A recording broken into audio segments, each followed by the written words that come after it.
Buenos días a todas y todos. Bienvenidos, bienvenidas a este panel sobre corrupción, captura del Estado y derechos humanos. Tenemos invitadas e invitados de lujo hoy para platicar con nosotros. Yo soy Fernanda Hoppenheim, soy codirectora ejecutiva de Poder, el proyecto sobre organización, desarrollo, educación e investigación. Somos una organización que trabajamos en América Latina para fomentar y promover la transparencia y rendición de cuentas de las empresas con respecto a los derechos humanos desde una perspectiva también interseccional. Y trabajamos muy de la mano con comunidades afectadas por abusos empresariales y estamos en diferentes procesos a nivel nacional en México, en América Latina y a nivel global. Es para mí un gusto estar hoy también con Miguel Soto del equipo de Poder, quien nos ayudará a moderar el panel con nuestras invitadas e invitados, a Anita Ramazastri, Manuela Roland y Alejandro Silva, quienes en un momento más les presentaremos. Pero me toca a mí la tarea de compartir con ustedes un poquito del concepto de captura del Estado y por qué proponemos hablar de captura del Estado, muy vinculado a la corrupción estructural que vivimos en nuestros países. Entonces, la captura del Estado, definida por primera vez en un artículo del Banco Mundial de Hellman y Kaufman, habla de los procesos de interferencia indebida, inadecuada, digamos, del sector privado de intereses particulares en los asuntos públicos. A grandes rasgos, esto es la captura corporativa del Estado, es decir, intereses económicos, privados, que interfieren en la vida pública, en la toma de decisiones públicas, en, digamos, las reglas de juego para que les beneficien sus intereses particulares. Y a partir de allí hay un pequeño corpus, no diría tan grande, de desarrollo dentro de la sociedad civil y de la academia para abordar el tema de la captura del Estado. También, por ejemplo, desde redes internacionales como la red DESC, que tiene un proyecto específico sobre captura corporativa, se han identificado distintas manifestaciones de este fenómeno que incluyen la interferencia en el Poder Judicial, es decir, desde la designación de jueces hasta temas procedimentales y la propia resolución de los casos, la interferencia a nivel legislativo con el lobby en los congresos y también, por ejemplo, a través de la aprobación fast track sin consulta amplia de ciertas leyes que benefician intereses particulares. También la interferencia a nivel de políticas públicas, la puerta giratoria, que es este fenómeno en el cual se entra del sector privado al sector público y viceversa, en una puerta que gira y las personas dentro del mismo sector de la economía, digamos, por ejemplo, si están en el sector energético, pasan a los ministerios de energía en el sector público y viceversa, y esto hace que lleven y traigan influencias e información muy privilegiada. También últimamente hemos visto mucho cómo se manipulan las narrativas y cómo se manipulan o hay un control que se ejerce por parte de privados en las ciencias, por ejemplo. Lo vemos mucho en el contexto del cambio climático, de la crisis climática y cómo se han manipulado desde, sobre todo, las grandes empresas de petróleo, esta cuestión de las reales afectaciones al medio ambiente de sus industrias. También otros mecanismos como la privatización de servicios o que el sector privado pase a ocupar roles y funciones del sector público y también la manipulación que se intenta ejercer a nivel comunitario y también a nivel internacional a través de la diplomacia o de espacios multilaterales, por ejemplo, las cámaras que intervienen en negociaciones entre los estados, que tratan de usar, digamos, estos mecanismos diplomáticos multilaterales a su favor. ¿Cómo esto se vincula con la corrupción?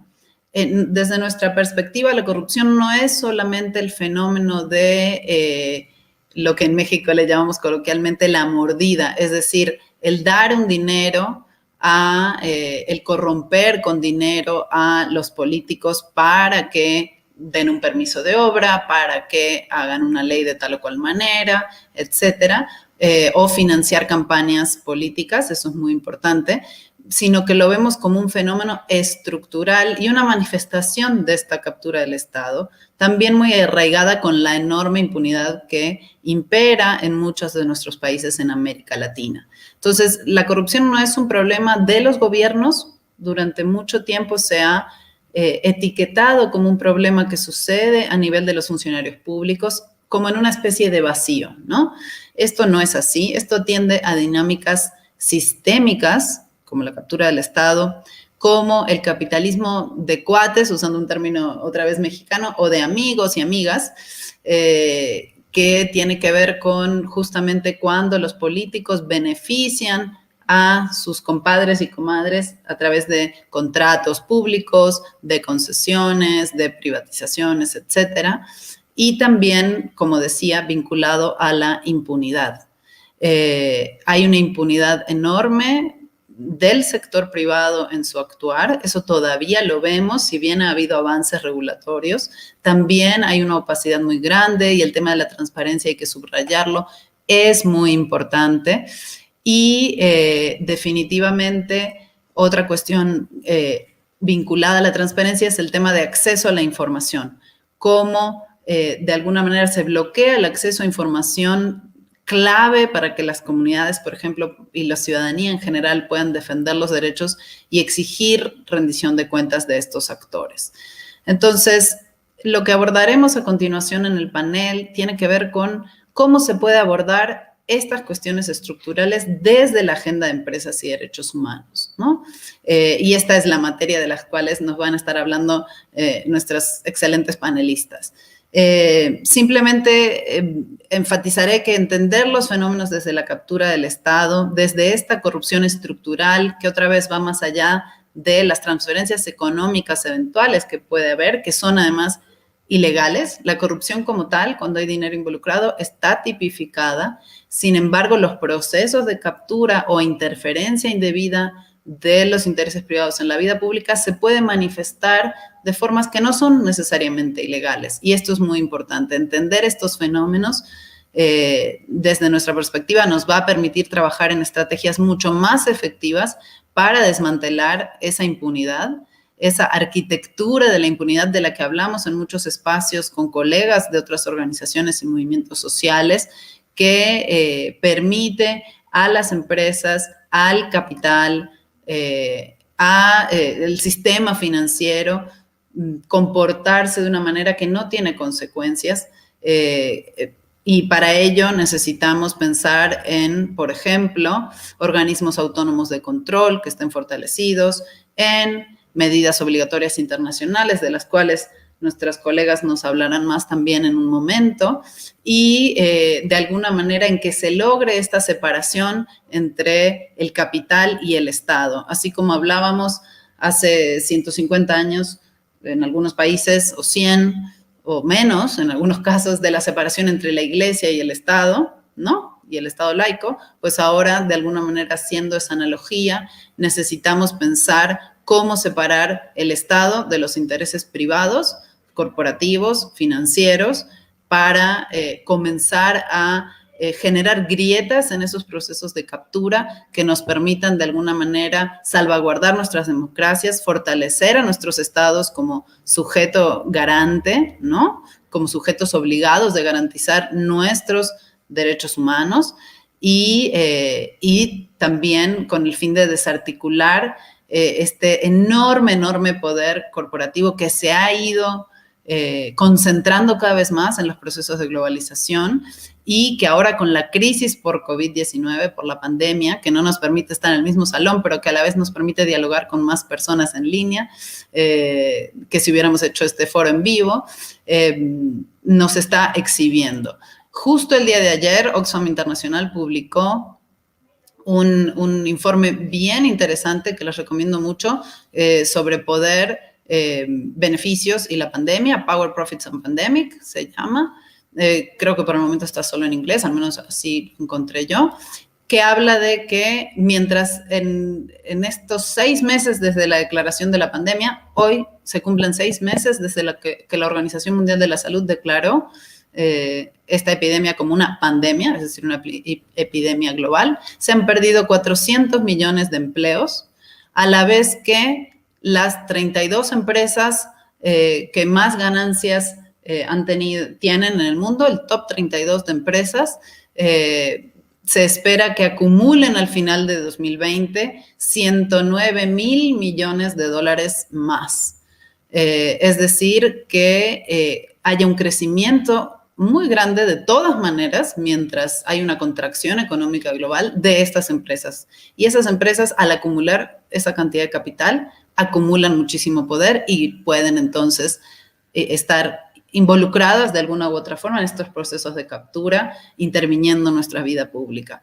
Y nada más para terminar, recordar que también según este informe de Oxfam Internacional, en promedio, estas enormes empresas solamente han donado para la crisis de COVID-19 0.5% de sus ganancias de 2019. Es decir, unas cosquillas para su bolsillo, vamos a decir así. Entonces, en este contexto, le daría la palabra a Miguel Soto Treviño de Poder, quien va a pasar a presentar la dinámica que sigue con nuestras panelistas y a presentarlas y dinamizar la conversación. Gracias a todas y todos. Miguel, adelante. Muchas gracias, Fer, y buenos días a todas y todos, y gracias también a las ponentes que están aquí para comentar sobre este tema, y a la invitación que también nos hizo la Oficina de la Alta Comisionada para los Derechos Humanos para organizar esto. De antemano me disculpo con las ponentes y de repente voy a tener que estar ahí medio cortando un poquito las intervenciones, tenemos que cuidar mucho el tiempo, pero bueno, vamos así a la materia. Me gustaría presentar muy rapidísimamente a las y los ponentes que nos acompañan y que van a estar hablando.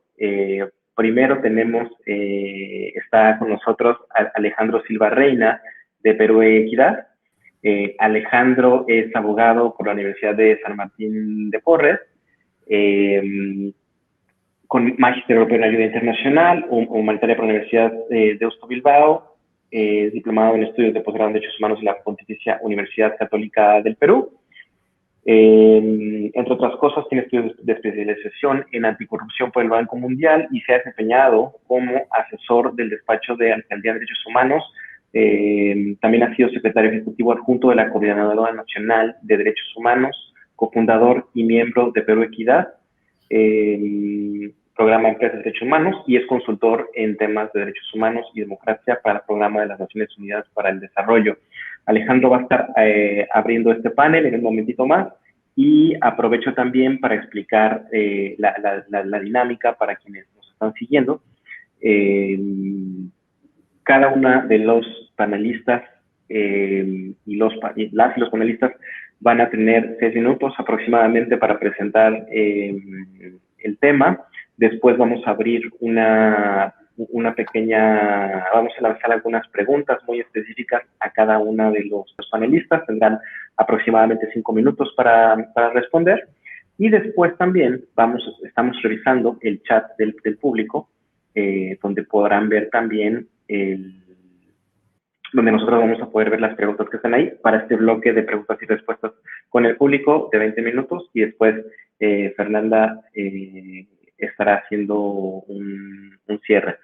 Entonces, más o menos esa es la dinámica, y aprovecho entonces también para presentar ahora sí al resto de nuestros ponentes. A lo mejor podemos entrar un poquito más de detalle una vez que vaya a comenzar su intervención, pero también está con nosotras Anita Ramassastri. Ella es presidenta del Grupo de Trabajo sobre la Cuestión de Derechos Humanos y las Empresas Transnacionales y otras empresas. Y bueno, entre otras muchas especializaciones, Anita Ramassastri es profesora de Derecho y directora del Programa de Posgrado de Desarrollo Internacional Sostenible de la Escuela de Derecho de la Universidad de Washington. Y bueno, como lo dije, presidenta del Grupo de Trabajo de Empresas y Derechos Humanos. Por otro lado, también se encuentra con nosotros Manuela Roland. de JOMA, Centro de Derechos Humanos y Empresas. Ella es la coordinadora general y es profesora asociada de Derecho Internacional en la Universidad Federal de Juiz de Fora. Es doctora en Derecho Internacional y de Integración Económica de la Universidad Estatal de Río de Janeiro, editora en jefe de JOMA Pública, Revista Internacional de Derechos Humanos y Empresas. Entonces, ahora sí, esta breve introducción y pasamos entonces a escucharte, Alejandro Silva, de Perú Equidad. Comenzamos contigo y muchísimas gracias por tu presentación. Buen día con todos y todas. En primer lugar, quiero expresar que me siento francamente honrado por ser parte de este quinto foro que está realizando Naciones Unidas, el Foro Regional sobre Empresas y Derechos Humanos. Y, por supuesto, agradecer a los y las colegas de Poder por esta participación. En primer lugar, lo que quiero compartir con ustedes van a ser trazos gruesos de un tema que es bastante complejo en realidad, que intenta además establecer vínculos no solamente conceptuales, también normativos, pero fundamentalmente de instauración de dinámicas o de políticas entre el tema de los derechos humanos, el tema de empresas y el tema de corrupción.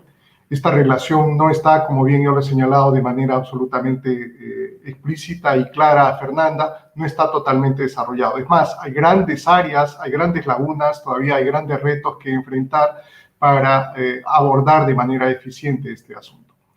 Esta primera afirmación quiero además enhebrarla con el hecho de que la concepción que todavía de manera muy amplia en nuestra región se tiene sobre las obligaciones respecto a los derechos humanos están concentradas respecto al Estado. O sea, se dice que el Estado es el principal destinatario del cumplimiento de estas obligaciones, lo cual no está mal en absoluto.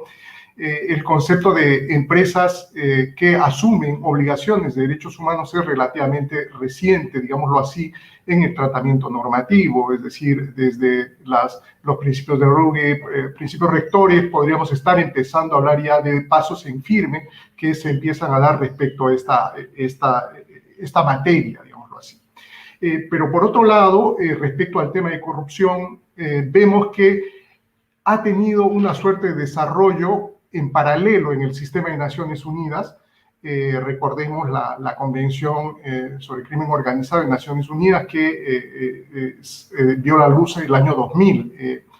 Pero, digámoslo así, poco se ha ido enhebrando en esta relación entre estas figuras de, digamos, más propias del derecho penal internacional y el tema de los derechos humanos. Tenemos todavía una brecha que tenemos que cerrar en el conocimiento, en la práctica y en la postulación de políticas públicas. Es decir, en los movimientos de derechos humanos, salvo algunas instituciones que funcionan como una suerte de think tank, que tienen un conocimiento, una reflexión y propuestas sobre esto, los activistas, digamos, que están en terreno, en los lugares donde hay tensiones con empresas fundamentalmente, por ejemplo, extractivas, estos conocimientos y esta operativización de estos conocimientos todavía tiene un largo camino que recorrer. Creo que ese es un reto muy importante que yo en primer lugar quería rescatar, es decir, no solo el conocimiento abstracto, sino también la operativización de este conocimiento para un mejor ejercicio desde la sociedad civil de estos temas de corrupción, empresas, derechos humanos. En segundo lugar, lo que quería también compartir es que cuando hablamos de captura del Estado, muchas veces la reflexión remite a una relación de grandes empresas que, como bien y de manera también pertinente Fernanda nos ha delineado, establecen influencias potentes respecto al Estado. Y aquí también quiero hacer un matiz adicional. Cuando hablamos del Estado, muchas veces se piensa en una estructura única, cuando bien sabemos, digamos, que hay, en primer lugar, repartición por especialidades o poderes, es decir, cuánto se ha capturado o cooptado, como dicen algunos de los especialistas, el Ejecutivo, el Legislativo, el Judicial, o los niveles de gobierno central, regional o locales. Porque cada uno de estos elementos, lo señalo así, pueden ser objeto de diversas dinámicas respecto al concepto captura del Estado, respecto a los actores que intervienen allí. Hay, en todo caso, escenarios, el primero planteado y que es sobre el cual probablemente haya más literatura, que tiene que ver con este asunto de modelos económicos impuestos desde el proceso de globalización. O sea, de hecho, hasta la Comisión Interamericana de Derechos Humanos, en su último informe sobre corrupción y derechos humanos, nos hace recordar que a partir de los 90, ¿no es cierto?, con parte del proceso de globalización, que es muy complejo, se impone, porque no hay otro modo de decirlo, un modelo liberal que permite a las empresas, digamos, potenciar mucho más todavía su capacidad de ejercicio de poder real dentro de los estados. O sea, no es que esto empieza con la imposición del nuevo modelo, pero digamos que se potencia sustantivamente. Este es, digámoslo así, un primer modelo que puede tener como correlato la dación de leyes o el establecimiento de políticas inclusive en los textos constitucionales. En el caso de Perú, por ejemplo, que defiende a rajatabla un modelo neoliberal que fue impuesto además por la dictadura de Fujimori en la Constitución del 92, ¿no es cierto? Y es uno de los escenarios de debate, digamos, y de exigencias que se vienen dando para el cambio del modelo y que ha traído como consecuencia, entre otras, por ejemplo, que se haya abandonado totalmente el tema de educación y de salud y que ahora estamos pagando los platos rotos en este tema de pandemia. Es un primer escenario en el cual normalmente se ha reflexionado sobre el tema de captura del Estado y que ha sido, digamos, anotado muy pertinentemente, señaló nuevamente por Fernanda. Otro escenario, sin embargo, que tiene que ver con el asunto de captura del Estado, tiene que ver con empresas que formalmente pueden ser, digamos, formales, entre comillas, legales, ¿no es cierto?, están inscritas, tienen personería jurídica, etcétera, etcétera, pero que en la práctica terminan funcionando como organizaciones criminales. Esta es una suerte de variación de la anterior, porque los otros, mientras se mueven en espacios de legalidad, de formalidad, etcétera, etcétera, hay otras que ingresan ya directamente en el territorio de lo criminal, de lo ilícito. Una prueba patente de esto es la experiencia que nos ha tocado vivir, infeliz por supuesto, en muchos países en América Latina, inclusive en México hay también datos de esto, y en África, como es el caso de Odebrecht, por ejemplo, 20 países más o menos afectados por Odebrecht, ¿no? O sea, Odebrecht no solamente era una empresa formal transnacional, además, que tuvo inclusive la constitución dentro de su estructura de áreas concretas dedicadas a potenciar como política empresarial la actividad ilícita. O sea, recordemos... Muchísimas gracias, Alejandro. Perfecto. Sí. Gracias. Disculpa un poquito la intervención así tan abrupta. Ahorita en un momentito más tendremos una segunda oportunidad para poder abundar en esto. Muchas gracias por estos elementos que has ido describiendo. Y ahora paso la palabra a Manuela Roland, que también nos va a poder seguir abundando en este tema. Bienvenida, Manuela. Muchas gracias. Gracias. Buenos días a todos y todas. Inicialmente me gustaría agradecer, ¿no?, a Fernanda de Poder por la invitación. Yo soy coordinadora de OMA, Centro de Derechos Humanos y Empresas de la Universidad Federal de Juiz de Fora en Brasil desde 2013. Entonces estamos trabajando, investigando en esta agenda de derechos humanos y empresas desde 2012 y yo la coordeno desde OMA hace 8 años. Bueno, yo pienso que primeramente es importante establecer un poco lo que significa, ¿no?, el significado conceptual de la narrativa de la corrupción en Latinoamérica y Caribe, para después hacer la relación entre la corrupción y la agenda de derechos humanos y empresas. Yo pienso que la retórica de la corrupción es un poco distinta, claro, es una consecuencia, hay ligaciones, como Fernanda bien ha puntuado, con la captura corporativa, pero la narrativa específica de la corrupción es un poco peligrosa en Latinoamérica. Yo pienso hoy en día, y siempre fue, y hoy en día especialmente. Entonces, me gustaría mucho establecer este punto, ¿no? Porque estamos hablando también de todo un proyecto que va a estar siendo desarrollado por 10 años sobre los principios rectores, la agenda de derechos humanos y empresas, y también con la frente de combate de la corrupción, ¿no? Porque la narrativa contra la corrupción en Latinoamérica nunca fue para combatir la corrupción. Entonces, llegamos con esta narrativa acá en un proyecto de regulamentación de empresas de derechos humanos, tenemos que tener justamente un cuidado excesivo. Porque, por ejemplo, si yo utilizo acá el ejemplo de la historia de Brasil, hubo la perspectiva mismo de ¿no? de la muerte de Getúlio Vargas en 1954, que fue impulsionado también ¿no? por esa perspectiva, su suicidio, de combate a corrupción. Después tuvimos mismo la elección de Jânio Quadros, porque había la discusión de que se debía combater la corrupción en el gobierno de Juscelino Kubitschek. Tuvimos después la elección de Collor de Mello, que fue sufrió un proceso de impeachment, pero se dejó diciendo que estaba combatiendo la elección, era la caza a los marajás, ¿no? Y tuvimos también la cuestión mismo, la amenaza al gobierno Fernando Henrique Cardoso, por la cuestión de la aprobación de la enmienda de reelección, decía que había corrupción en eso, casi lo derrubaron. Hubo la perspectiva de Lula, mismo la perspectiva de Dilma, y todo eso para después elegir un gobierno que hacía el combate a la corrupción, pero que es un gobierno que no hace el combate a la corrupción verdaderamente, ¿no? Lo que vemos hoy en Brasil. Entonces, la narrativa de combate a la corrupción siempre fue un instrumental político para, como hay un filósofo que se llama Poulantzas, ¿no? que llama eso, fue utilizado para establecer cambios en blocos de poder, que es un poco, y esos blocos de poder representan la asociación, justamente, y Fernanda ha establecido un poco ese escenario, ¿no? Cuando habló un poco de la captura corporativa, entre una burguesía internacional, ¿no? Cosmopolita, y una burguesía interna, que no es la burguesía nacional. Esa diferencia es importante. Entonces, este bloco de poder quiere cambiar, y se utiliza de una narrativa anticorrupción para hacer ese tipo de cambio. Y no necesariamente va a combater la corrupción,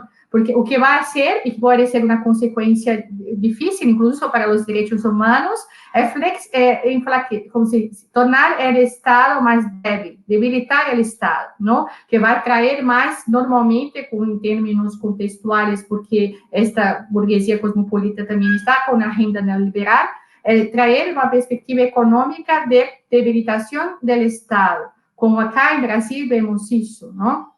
Que es la reforma previdenciaria, la reforma pública ahora de los servicios públicos, la perspectiva justamente de decir que el problema de la corrupción sería los servidores públicos, el servicio público, ¿no? Entonces, ahora mismo están combatiendo sectores que podrían fiscalizar las empresas para que ellas no violen los derechos humanos. Ahora, la captura corporativa, el debate de la captura corporativa es importante y puede ser mejor que la perspectiva de combate a corrupción, que es más instrumental y política, que es hacer justamente una mirada clara sobre cuál es la relación esta entre los intereses efectivos de la capital internacional en estos territorios y la relación con la burguesía interna, porque normalmente la narrativa de la corrupción culpabiliza el Estado. No, el Estado era el problema, no, pero hay una relación estructural, histórica del capitalismo entre el Estado y la burguesía interna. Entonces, en el capital internacional y la burguesía interna que también influencia en el Estado. Y entonces la captura corporativa puede establecer una mirada un poco más compleja en esta relación estructural que se da entre el capital internacional y la perspectiva de las burguesías internas en los territorios. Y yo pienso que para eso sería necesaria una regulamentación justamente de las puertas giratorias, la perspectiva de la responsabilidad civil, penal, no administrativa, no solamente de la persona jurídica, como establece una convención contra la corrupción, el artículo 26, pero también de las personas naturales, ¿no? Que establecen las personas físicas que están involucradas en eso, y establecer especialmente la perspectiva de participación y representatividad de la población para el empoderamiento del Estado por la sociedad civil, como la cuestión de la Convención 69, perdón, porque yo pienso que mi tiempo no ya acabó.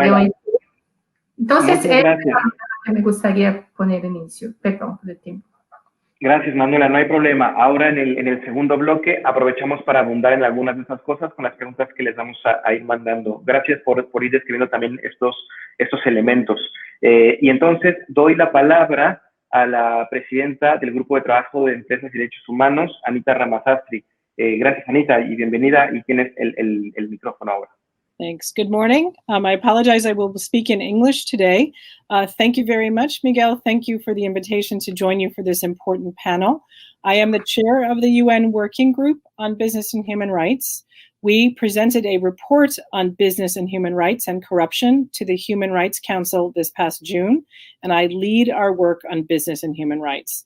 I thank Poder today for having the leadership to bring this important issue of corporate capture onto the agenda and to start to have very open discussions about this problem.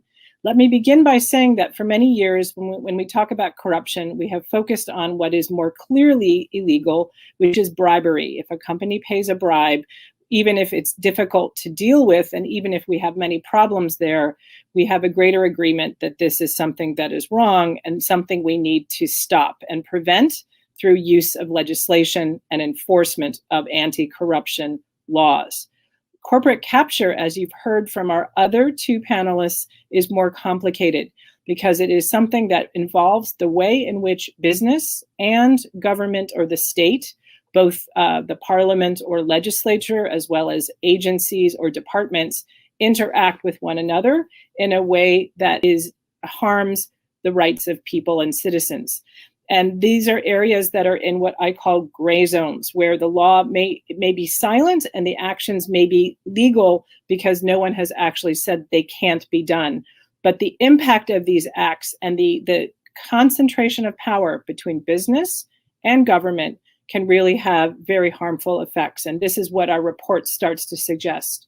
The working group has had many country visits throughout the world, and of course, many within the region of Latin America and the Caribbean, including Brazil, Peru, Mexico, Honduras. During our visits, we have noted the issue of regulatory or corporate capture as one of our concerns, and we also make this point in our recent report on corruption as a topic. I will say, why should we care about these issues? We should care about the influence when politicians or government officials have strong personal economic interests, if they own companies, have relatives that are in business, when they are actually legislating not for the public, but to benefit either themselves or to benefit businesses with which they have close partnerships. This is one concern. A second concern is the same, where business, because of the way in which it supports politicians or government by either making contributions to a campaign or providing favors to politicians to keep them in power, have undue or extra influence on those government officials so that they no longer act in the public interest. This is the problem of corporate capture. And in the area of business and human rights, I will just say, what does that mean? What happens when we have this partnership which gives greater influence to business and less influence or no influence to the public? The first is bad regulation. That we see that laws that are meant to protect rights holders and citizens and communities relating to the environment, relating to consultation on development projects, that if there is capture or too much influence of the business, then the legislation doesn't really provide protections for rights. So the way in which consultation may be required in a law may be very minimal, because it is not actually intended to benefit rights holders. So this is one big problem. Bad regulation with processes that do not protect our rights. The second is shortcuts, where there might be in a law, let's again go back to the issue of environmental impact assessments, very important for many projects and development projects in our countries. If a business has too much influence, then the policies that are on paper may not be actually implemented due to this influence, because there will be a request that, in fact, the government official simply just either provide a stamp or just say that the procedures were followed when they were not. And the third area I will mention, which is in the area of property, and people's right and access to property and land, which is so essential for so many people to live and to earn their living through farming and through other activities. Again, if there is undue influence of either government or of business, then the rights of those who are on the land may not be respected. This can happen when people may find themselves either dispossessed of land, or when land titling is done in a way that is not proper or does not protect the rights of those whose land is theirs or where they occupy. There are many ways in which I could go on, but I just begin to say the reason that the business and human rights community must consider corporate capture is because policymaking and the beginning of policymaking is where we need to protect human rights at the start. Thank you.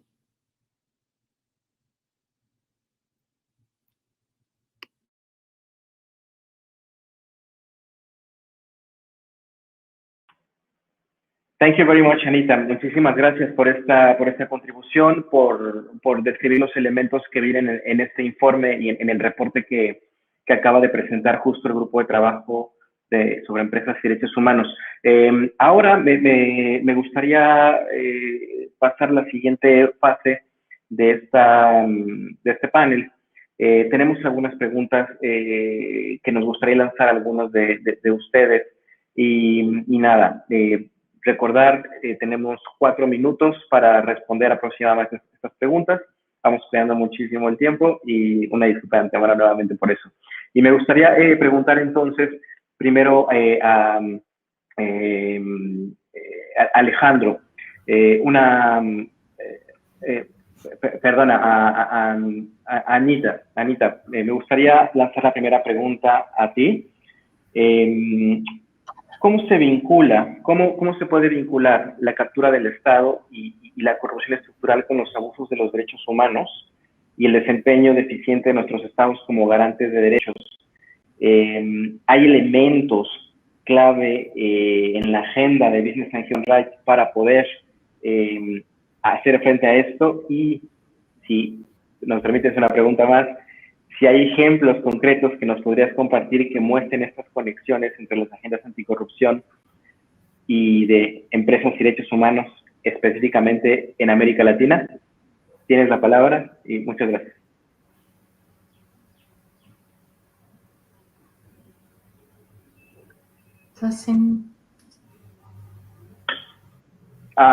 Tu micrófono está apagado. Your microphone is off, Anita. All right, thank you for the question. It is a difficult one, and it's an excellent one. If government is part of the problem of state capture, then how can we create laws or practices to protect us? The answer is, and we have made recommendations, that we need laws. Well, one is, of course, the role of the judiciary. It must be strengthened, and we need an independent judiciary that can help if there is a problem. But more importantly is that there are very strong anti-corruption requirements in the United Nations Convention Against Corruption and in the Inter-American Convention that we need to implement because it will protect human rights. This is making sure that we have strong conflict of interest rules that make sure that politicians and government officials cannot have very strong economic ties, or if they have those economic ties, they must disclose them. So at the very beginning, we need to understand and try to limit the influence of politicians and government officials in economic activity. And we also need to make sure that if they do have interests in companies or business, they must disclose this. And we have found in the region, in Latin America, but elsewhere, this continues to be a large problem. If everyone in government is also a business person and a government official, then the chances of their legislation being in the interest of the public is going to be very low. The second piece is, of course, processes that are transparent and fair. Government procurement, when government awards big contracts, right, which are worth millions of dollars to businesses to do things like provide services, build bridges, it is very important that the processes be transparent, be open, and be ones where the public has a chance to challenge them, because again, this is a very specific area where there is lots of opportunity for corruption. So I'll just mention those two, conflict of interest legislation and then transparent and good procurement practices are just two examples.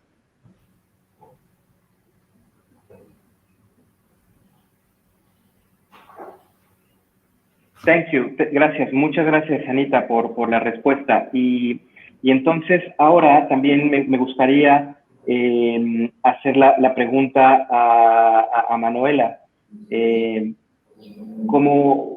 No sé, mismas preguntas, ¿no? No sé si quieres abundar en lo que acaba de comentar Anita, pero esto, ¿cómo se vincula la captura del Estado, la corrupción estructural, con los abusos de los derechos humanos y el desempeño deficiente de nuestros estados?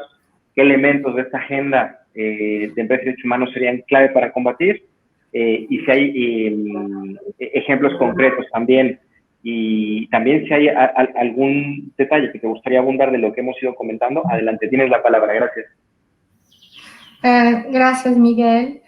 Bueno, como ha dicho anteriormente mis colegas, también esta cuestión es que, bueno, si el Estado está capturado, el Estado puede garantizar los derechos humanos, ¿cómo hacer, no? ¿Cómo hacer mejores normativas de todo eso? Yo pienso que una cuestión central es justamente establecer reglas que evidencien la responsabilidad del Estado y las responsabilidades de los intereses de las empresas, especialmente empresas transnacionales, porque justamente hoy las empresas son muchas veces más poderosas, ¿no?, que los Estados les hacen un tipo de presión justamente para garantizar la inversión internacional y hacen una presión en el Estado para que este terreno, que sea fácil para la captura, sea mantido, garantizado, ¿no?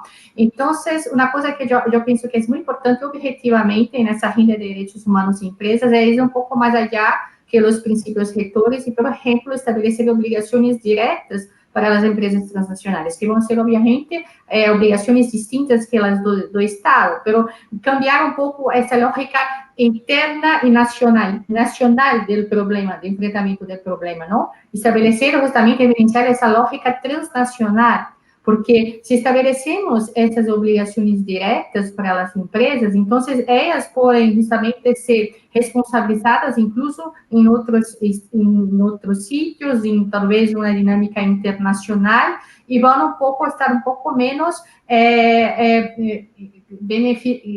vão se beneficiar um pouco menos deste marco de impunidade que os estados nacionais não têm ganas, não têm força, muitas vezes, de poder para enfrentar, ¿no? Entonces, yo pienso que es un dado muy importante, porque si las empresas, ¿no?, ellas no son consideradas violadoras de derechos humanos, teniendo una responsabilidad directa por las perspectivas de los derechos humanos, toda la perspectiva de responsabilidad se queda en el Estado capturado. Es que le llamamos de race to the bottom, ¿no?, en la perspectiva del discurso, por ejemplo, del escenario de negociación de tanto del Tratado Internacional sobre Empresas y Derechos Humanos y también de la reglamentación de los principios rectores. Entonces, para un poco romper con este ciclo que es vicioso, yo pienso que tenemos que ir un poco más allá, estableciendo también una normativa que va a poder sacar justamente quién es la empresa, sacar el ver corporativo, establecer obligaciones directas, establecer una dinámica de participación de la comunidad, de los posibles atingidos y la misma dinámica justamente mismo de planeamiento de la inversión y del negocio, ¿no?, de emprendimiento corporativo, establecer normas de representatividad ciudadana que justamente pueden cambiar y discutir el modelo de desarrollo que no puede ser capturado por la empresa. Entonces, yo pienso que la dinámica de responsabilidad civil, penal y administrativa, las reglas sobre captura de las puertas giratorias, la dinámica de obligaciones directas, el cambio de la lógica solamente nacional del problema es muy importante, la dinámica de aparatos internacionales de regulamentación de eso, la perspectiva de personalidad jurídica, ¿no?, de responsabilidad, liability, que llamamos, ¿no?, para la persona física, también no solamente para la empresa, también es muy importante. Entonces, yo pienso que es ir un poco más allá de los principios rectores, que los principios rectores son importantes, pero también establecer toda esa dinámica que es dar el debido destaque para lo que representa a las empresas, y especialmente empresas transnacionales hoy en estos territorios, y su responsabilidad en la captura corporativa. Muchísimas gracias, Manuela. Alejandro, estas mismas preguntas, y también quizá es pertinente también contextualizar, ¿no?, con lo que está pasando en este momento. Por un lado está lo que acabamos de ir describiendo sobre cómo se corta el Estado, cómo hay posibilidades dentro de la agenda de Business and Human Rights combatir esto, Pero ¿qué pasa también con este contexto, con estas mismas preguntas, pero también cuando estamos en una situación como el contexto del COVID? A ver si nos puedes abundar un poquito en esto. Muchas gracias, Alejandro. Ok, ¿se me escucha? Sí, adelante. Ok, gracias, Miguel. A ver, en principio quería adicionar un par de elementos respecto a algunos instrumentos que podríamos incorporar en nuestra tarea en este marco de empresas y derechos humanos y corrupción. Si bien la temática de Business and Human Rights es un desarrollo en el sistema universal, creo que es muy interesante ver también algunos de los avances que en el sistema interamericano, que es el que más usamos, por lo menos acá en la subregión, puede aportar, ¿no es cierto? Tenemos desde precedentes como el caso Blake versus Guatemala, que nos ayuda a establecer el link no solamente ya de responsabilidad con el Estado, sino también directamente con particulares, y por ese camino podríamos llegar hasta la responsabilidad con las empresas, o la opinión consultiva que se dio sobre México, me parece que fue una opinión consultiva sobre migrantes. Adicionalmente a eso, quiero señalar que hace poco la Comisión Interamericana sacó un cuadernillo, el 23, cuadernillo de jurisprudencia 23, que acopia jurisprudencia justamente sobre el tema de corrupción y derechos humanos, y es bien interesante en el sentido que nos ayuda también a contar con nuevas herramientas para esta lucha, digamos, por la defensa de los derechos humanos frente a las empresas y contra la corrupción, y en particular hace incidencia y nos ayuda a establecer este link entre temas que normalmente se entienden como del derecho penal, digámoslo así, como es el mero tema de la corrupción, pero también otros temas como trata de personas, migración, etcétera, ¿no? Creo que en ese sentido es muy importante rescatar esas experiencias. Por otro lado, en el tema concreto que tú me planteas, Miguel, habrá que señalar también que la propia Comisión Interamericana de Derechos Humanos desarrolló un informe muy interesante que se llama Pandemia y Derechos Humanos, que nos hace ver justamente cuáles son algunas de estas exigencias y elementos a ser atendidos. El propio grupo de trabajo sobre empresas y derechos humanos sacó también un pronunciamiento, y si hay algunos elementos a tomar en consideración, son los que han sido señalados anteriormente, me parece, por Manuela, en el sentido de que se tiene que privilegiar, en primer lugar, por parte del Estado, la provisión de seguridad respecto a los temas laborales, por ejemplo, pero también, digamos, el rol de las empresas, no solamente en la labor de constitución de elementos de soporte vía donaciones o asignación de recursos para atender temas emergentes de salud, sino también el ejercicio que las empresas tienen que hacer para la provisión de estos recursos en el tema en el marco de la pandemia. O sea, y aquí nuevamente quiero yo señalar que se han identificado que elementos como la relajación de los elementos de control por parte del Estado, dada la excepcionalidad en la que nos coloca esta pandemia, muchas veces ha sido puerta abierta también para la corrupción. En ese sentido, un elemento importante a reflexionar, a construir y atender es justamente el asunto del control. Y para esto, como para otros temas que tienen que ver con el combate contra la corrupción, no solamente se tienen que desarrollar normativas nacionales, que en la mayoría de nuestros países ya existen, o sea, ya existe, por ejemplo, la figura de la responsabilidad penal de las empresas. Muchas de las empresas han construido, por lo menos en el papel, políticas de compliance, como le llaman ellos, ¿no es cierto? En la práctica nunca se cumplen, las conocen solamente las cúpulas empresariales, pero esto no es de ejercicio operativo por la gente que está en el campo. Por lo tanto, son letra o papel mojado en la mayoría de las veces. Y para eso es importante que de sociedad civil conozcamos estos elementos, que las empresas transparenten sus políticas de compliance, que tendrían que haberse adecuado en esta época de la pandemia a los temas de COVID. Y en ese sentido, el conocimiento y la estructuración de políticas de gestión informática o de gobierno digital, como se llaman, emergen como una exigencia importante para los estados y también como un reto para hacer de conocimiento y uso por la sociedad civil. Tenemos que ampliar nuestros conocimientos y nuestras capacidades operativas también a ese nivel. Me quedo allí por el tiempo. Gracias. Muchísimas gracias, Alejandro, Anita, Manuela, también por ser tan diligentes con el tiempo. Vamos muy bien.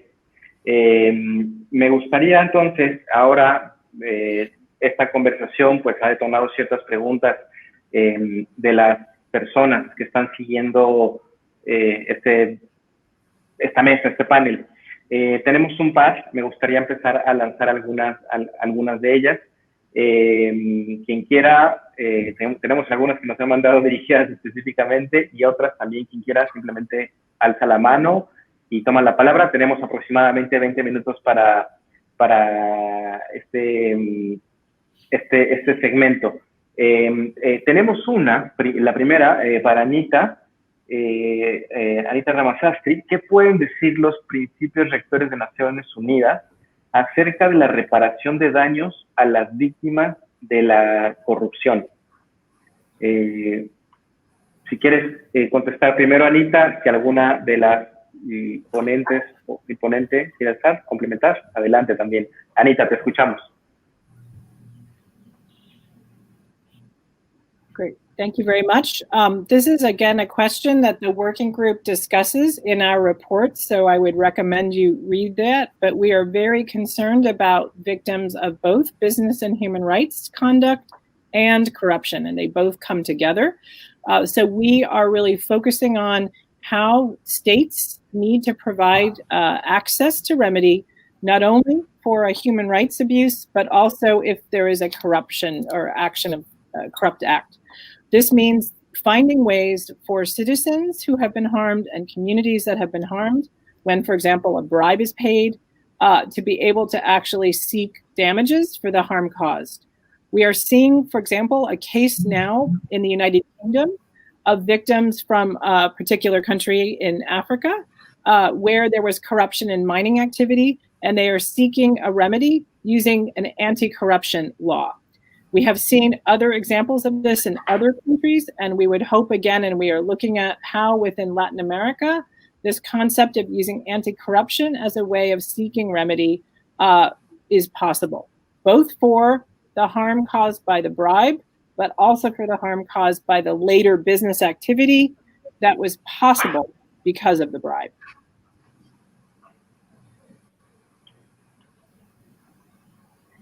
Muchas gracias, Anita.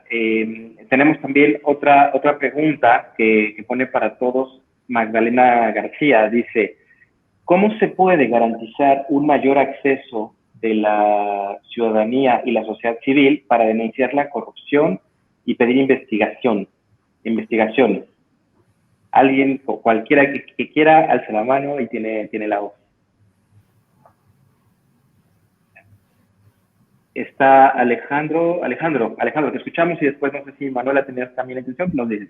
Solo un par de aspectos muy puntuales. Uno de los elementos centrales para todo esto, evidentemente, es el ejercicio de la libertad de expresión y de comunicación. En el caso de Perú, como en otros países cercanos, ¿no es cierto?, ha sido la prensa la que ha destapado los temas de corrupción.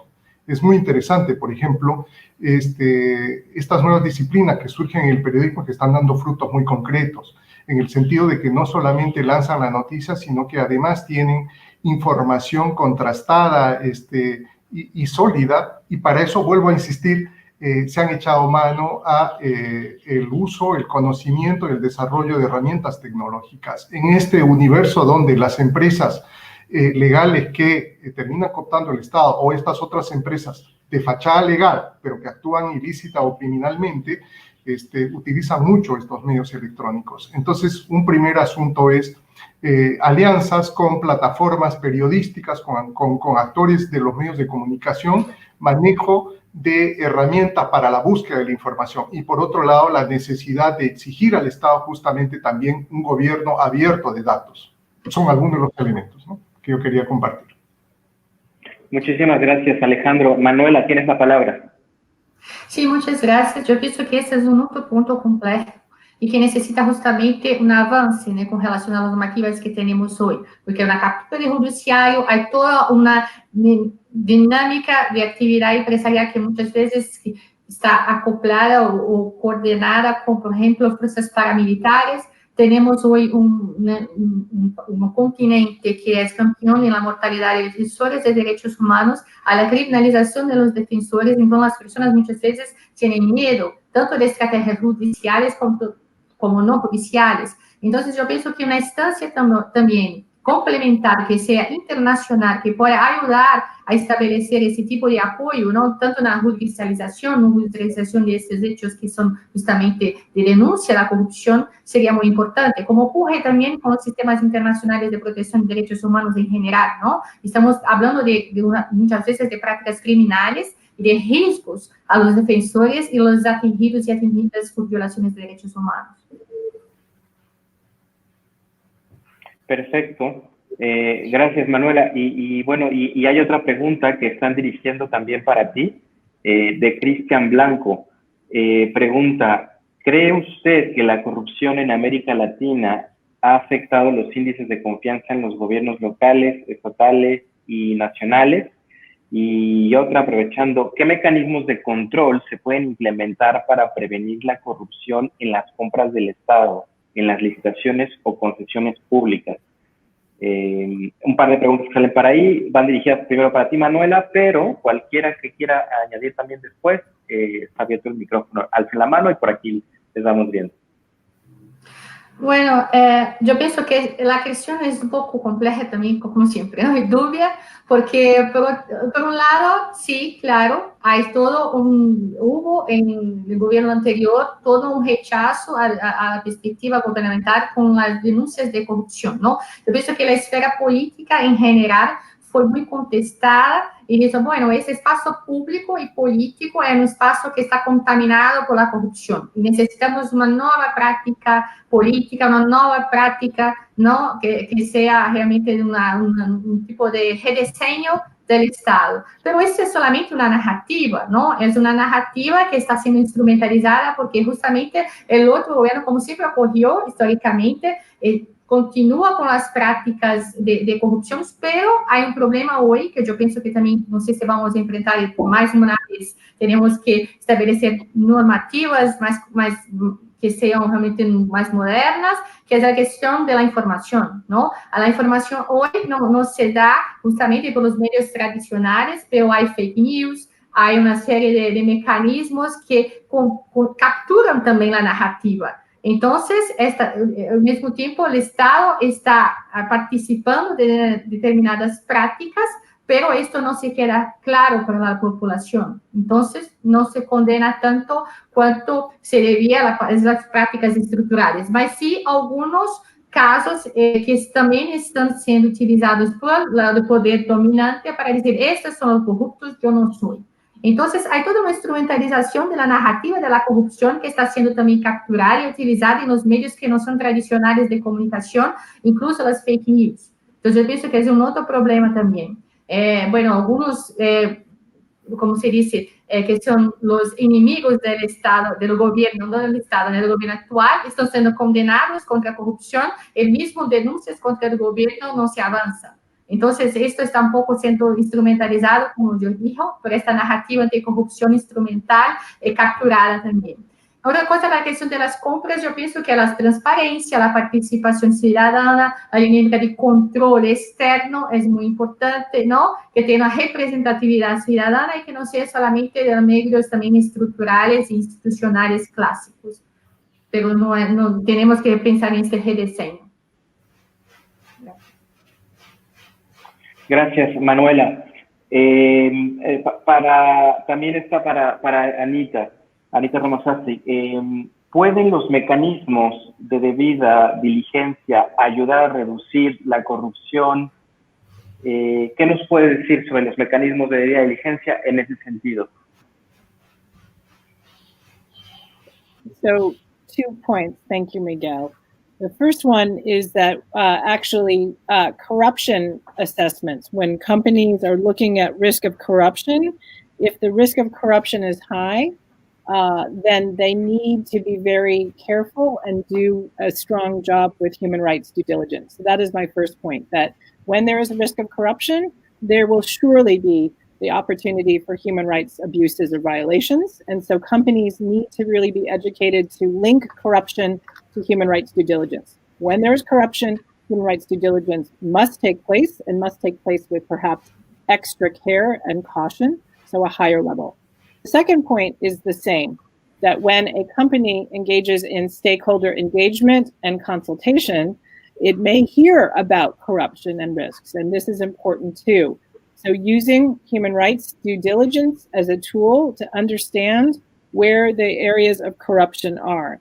So in our report, we speak about the need for businesses to treat human rights due diligence and anti-corruption work and prevention as part of one process within a company, because they are so connected in many businesses.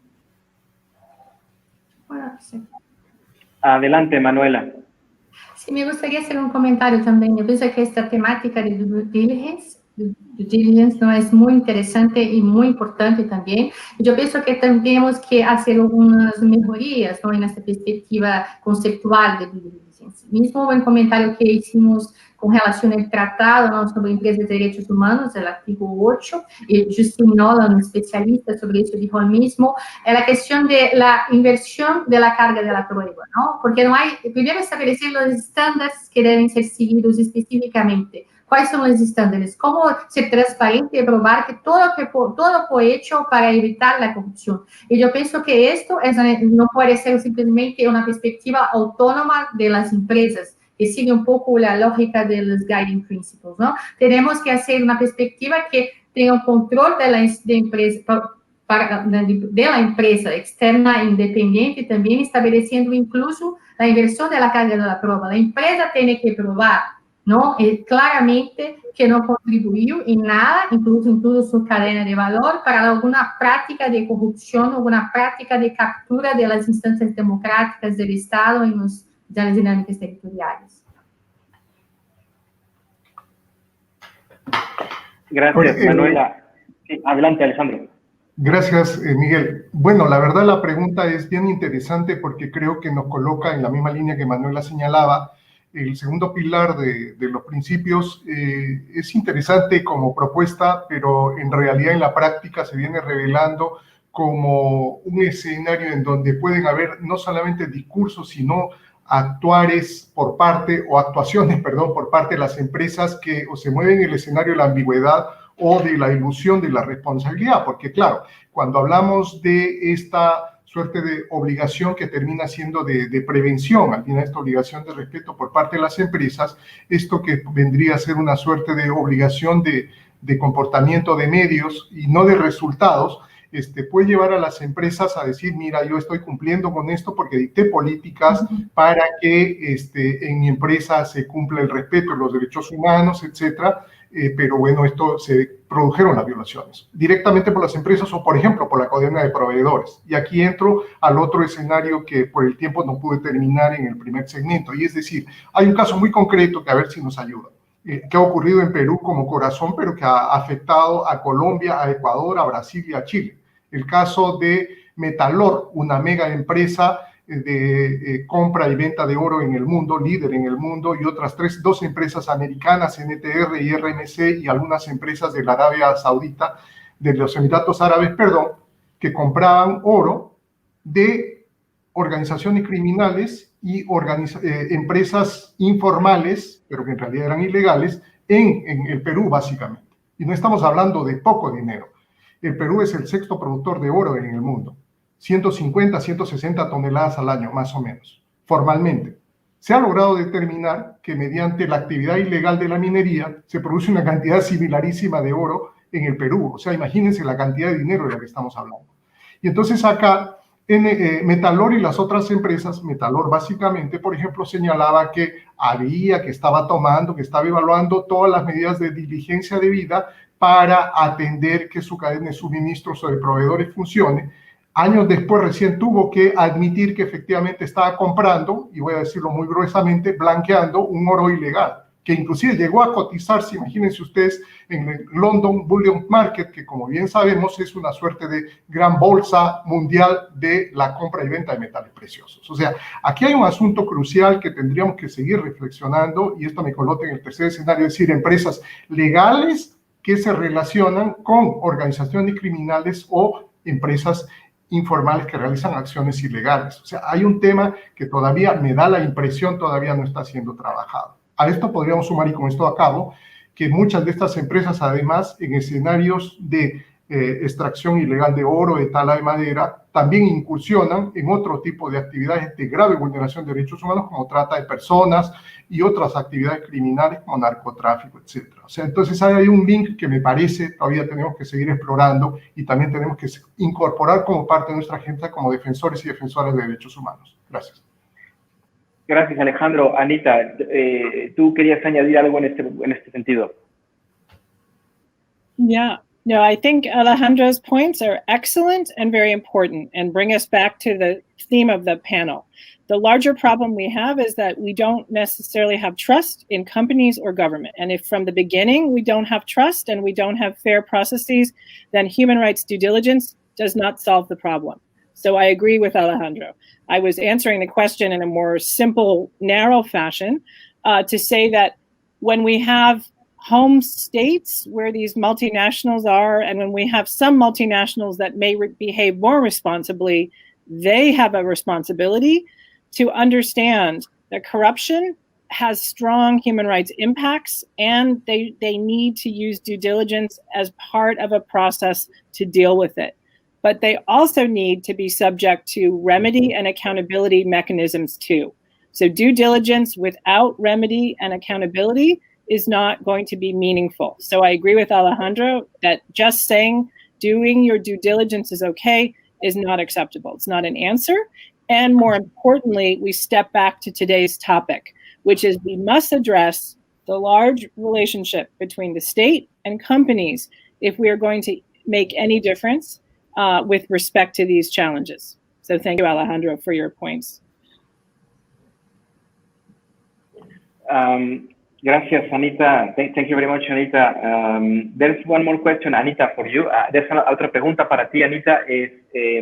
Nos preguntan en el chat si dentro de los principios rectores se exhorta a los estados, ¿hay algún llamado a ellos para atender su responsabilidad como garantes de prevenir la captura corporativa del Estado? Es la pregunta que nos mandan. So I think I'm understanding the question. I mean, again, I think Pillar 1 is about the role of the state in guaranteeing rights. And one of the things we're trying to do is to say we have to understand that duty to include addressing the problem of corporate capture, right? That we need policies and regulations that both constrain companies in terms of their influence, and we need policies that also make sure that politicians behave responsibly. So Pillar 1 is the state duty to protect us, and that pillar needs to include a discussion and understanding of corporate capture and corruption, which until recently has not been very much part of the agenda. So I thank Poder and the partners for bringing this topic forward. Muchas gracias, Anita. Y bueno, nos quedan 2 minutos. Aprovechamos una pregunta también que lanzan Alejandro. Nos comentan qué caminos posibles ve en el caso de Perú cuando la clase política está tan ligada a las empresas y la poca transparencia. Una pregunta fácil para 2 minutos. Sí, bueno, el primer elemento que habría que atender es que hay que persistir en esta lucha, ¿no? O sea, la defensa de los derechos humanos en el caso de Perú, como en la mayoría de nuestros países, siempre ha sido bien cuesta arriba, ¿no es cierto? Los defensores y defensoras de derechos humanos tenemos que enfrentar un escenario adverso frente a la cultura en general de la gente, pero también esa cultura funcionarial en donde hablar de derechos humanos todavía huele inclusive a discurso subversivo en muchos casos, ¿no? Entonces, esta suerte de satanización es un tema todavía persistente y respecto al cual solamente cabe resistir, pero no solo resistir, sino también desarrollar capacidades que vayan más allá del propio activismo, que es importante. Hay que tener un desarrollo de capacidades sobre elementos conceptuales, pero también el desarrollo de otro tipo de capacidades operativas. Ese es un primer elemento que nos va a permitir luego enfrentar, por supuesto, con propuestas a lo que ocurra con nuestras clases políticas. Esa es una batalla de largo aliento. Sin embargo, habrá que señalar que en el caso de Perú, y con esto acabo, tenemos un aspecto muy interesante hoy, y es que en el sistema de justicia hay un grupo de fiscales que vienen realizando, con algunos defectos, es cierto, una lucha interesante contra la impunidad. Sin embargo, también allí hay una labor de incidencia que hacer, porque su campo de acción básicamente está referido al campo del derecho penal, y habría que incorporar esos estándares y estas exigencias de derechos humanos que están ligadas a corrupción para lograr un impacto mucho más potente que ojalá corresponda con un cambio importante en nuestras realidades. Gracias. De acuerdo, pues muchas gracias a las y los subversivos panelistas que están aquí. Pasamos la palabra entonces para que pueda cerrar Fernanda Hoppenheim. Bueno, un minuto, Manuela, entonces, y después damos la palabra a Fernanda para que pueda cerrar este panel. Adelante, Manuela. Perdón, yo ya sé que están encejando. Me gustaría solamente de subrayar que necesitamos también dar un poco el espacio de debate sobre este tema, ¿no? Porque yo trabajo este tema desde Latinoamérica hace algún tiempo ya, y percibo que no hay espacio para otro tipo de discusión que no sean, por ejemplo, los principios rectores. Yo pienso que eso hace parte también de un proceso de captura, ¿no? Que tenemos que ver. ¿Por qué solamente podemos hablar del proceso de planes nacionales de acción, de la perspectiva de los principios sectores, si hay otros procesos en curso? Porque justamente sabemos también que hay un aporte financiero, hay un aporte, ¿no?, muy claro de las Naciones Unidas para eso, con distintos proyectos y apoyos, y necesitamos saber si hay un espacio democrático y garantizar ese espacio democrático para una discusión más plural, que no sea solamente de esa agenda de los principios sectores en la región. Yo pienso que eso es muy importante porque nosotros que estamos trabajando en esta agenda, vemos la dificultad, por ejemplo, de establecer algún tipo de diálogo sobre el Tratado Internacional sobre Empresas de Derechos Humanos. Muchas gracias.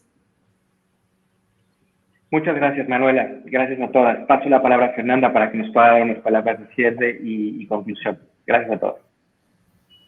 Gracias, Miguel. Ha sido un espacio súper rico. Trataré de rescatar algunas ideas importantísimas que salieron en 3 minutos que nos quedan. Creo que los aportes han sido fundamentales, no solo en el diagnóstico del problema, sino me parece que la parte más interesante tiene que ver con qué podemos hacer, de qué podemos echar mano y qué es necesario construir.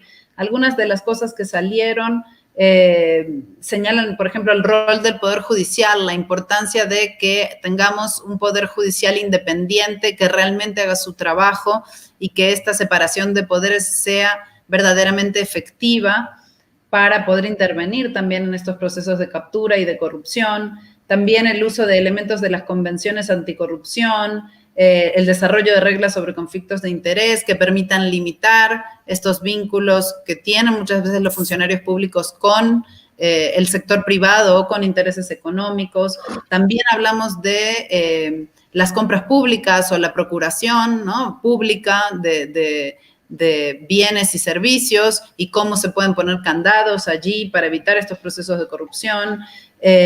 También la búsqueda de remediación mediante estas leyes anticorrupción, como en el caso que ejemplificaba Anita en el Reino Unido, pero también otras cuestiones muy interesantes como el tema de las obligaciones directas a las empresas. Esto es algo que desde Poder también coincidimos mucho con lo que planteaba Manuela y muchos otros aliados y aliadas a nivel internacional, y también pensarlo desde una lógica global, ¿no? En general, el capital opera de manera global, transnacional, y cómo mediante el proceso del tratado y otros instrumentos o reglamentaciones que se puedan desarrollar desde la perspectiva internacional podríamos abordar estos temas. Por supuesto, el rol de la sociedad civil, una sociedad civil vigilante, una ciudadanía informada, defensores de derechos humanos que puedan hacer efectivamente su trabajo y que estén protegidas y protegidos, y el rol del periodismo de investigación también que nos señalaba Alejandro muy importantemente.